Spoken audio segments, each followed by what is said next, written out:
Emily, what's on your radar? Well, when the political establishment is clamoring for bipartisanship, waxing nostalgic for the smoke-filled back rooms of yore, generally the goal is to pass some enormous piece of legislation full of pork.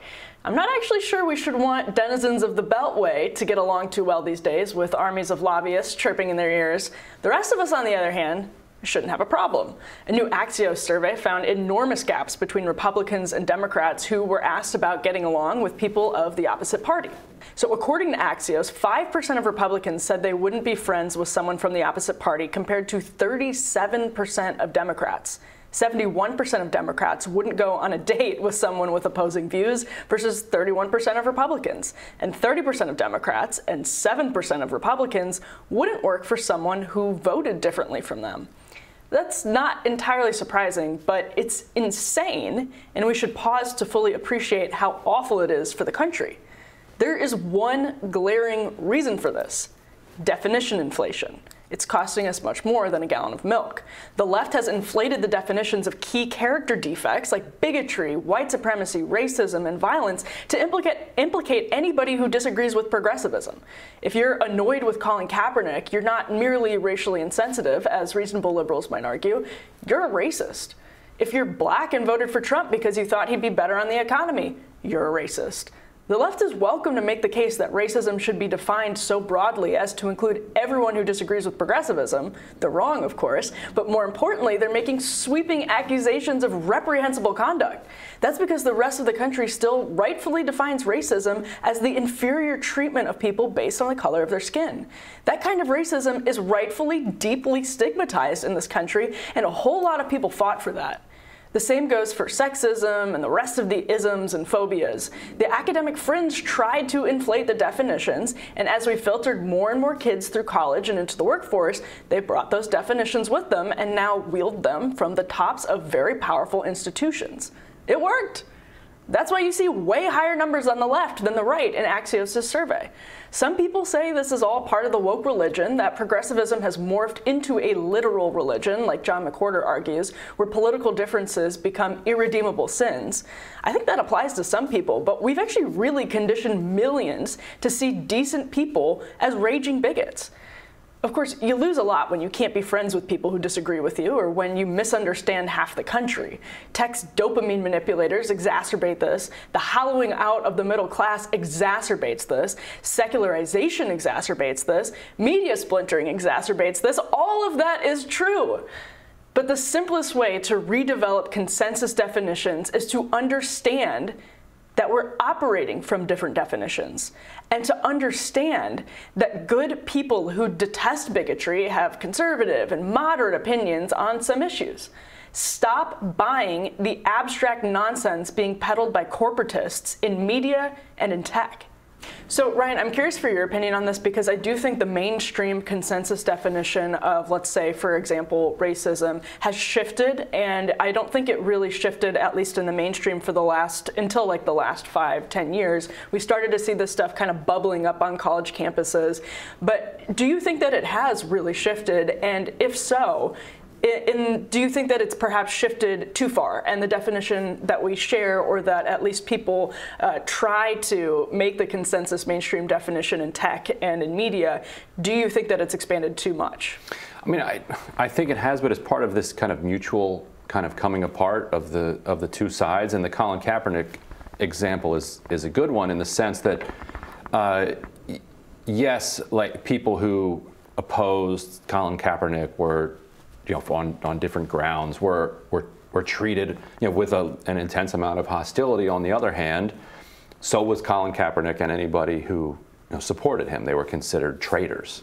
So both sides kind of immediately take it as far as they possibly can. Well, he must not love his country, and in fact, he should have his career ended. Like they destroyed his career. He now has a multi-million-dollar deal with Nike and Netflix. Which, okay, but that is the kind of pro cancel culture argument all the time. That, okay, yes, this person was put on blast nationally, lost their job, but they're still alive, and in fact, out of this, they got some other decent outcome. Oh no, and so therefore it's a way of talking around, and it's usually the left, people on the left, that are making that argument that Amy Cooper wasn't canceled; she's still alive. Right. So like John Gruden actually, Amy Cooper deserved it, by the way, but that's different. So John Gruden, I think, won't be getting multi-million-dollar deals from Nike and Netflix. So all of that was just to say that I think the incentive structure is different when you are on the left. But I do think part of this, when you see these big gaps between Democrats who would hang out with people on the right versus Republicans who would hang out with people on the left, it's interesting that there was such a disparity between Republicans who are more willing to interact with people on the left. And I do really think that is because if you accept some of these definitions, you're accepting the idea that people have incredible character flaws, because we live in a country where being a racist is, in the mainstream, considered a terrible character flaw, as it should be. And so when you start to accept that, and this is, by the way, I have a piece on the Federalist called The Progressive or Bigot Binary that I wrote in 2020, where I went through Ibram Kendi and Robin DiAngelo's books, and you can really, they were bestsellers at the time, and you can really see this embedded into their messaging. And if you accept that, I wouldn't want to be hanging out with a bunch of racists and sexists and bigots. So I would, if I believed that about other people based on their political differences, I would answer the same way as the Democrats in these surveys. Right. I do think you have to be able to say that just because somebody supports a particular major political party doesn't necessarily mean that they are irredeemable. Right. To borrow, Hillary Clinton's term, like that's true. At the same time, the whining from some Republicans on this is ridiculous, given that they have, so many of them have organized their entire politics around owning the left. Like that's the main thing that they want to do, is trigger the left, get the left all wound up and poke them until they fire back at them, to the point where you don't even understand what they stand for beyond that. Like, what are Lauren Boebert's politics?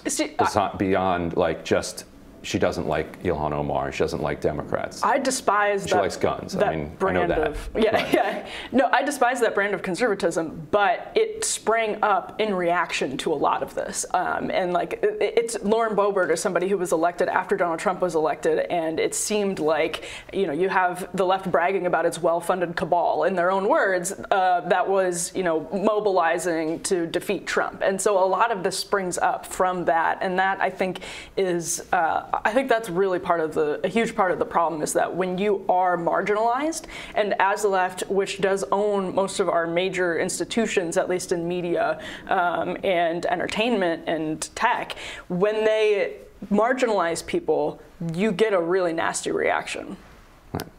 Right. But they started it, doesn't really help. No, it doesn't. I don't disagree with that. Although I do think it's true. Right, but you can always go back one more and one more and one more. Right, and whoever started it, the unraveling is on, and it's going to continue till the end of time. And according to this poll, it is, I would say, worse on the left. Those numbers are higher on the left, and I think that's unfortunate. And I hope we can just be more thoughtful about the definitions that we throw around, because we do take these things seriously in this country, and people fought for that. So, next time you see people using these words, maybe think about how we're defining the terms. And part of it is numbers, too, because young people are so overwhelmingly liberal that they can choose to not hang out with Republicans, and they'll still have friends. Republicans at that, a 20-year-old Republican doesn't have a choice. Like, if you want to be friends, I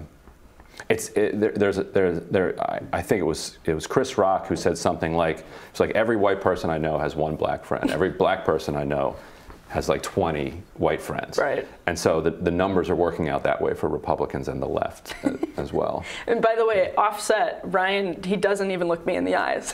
I refuse to. His standing policy. Refuse to. Just kidding. Well, Team Rising will be with us right after this.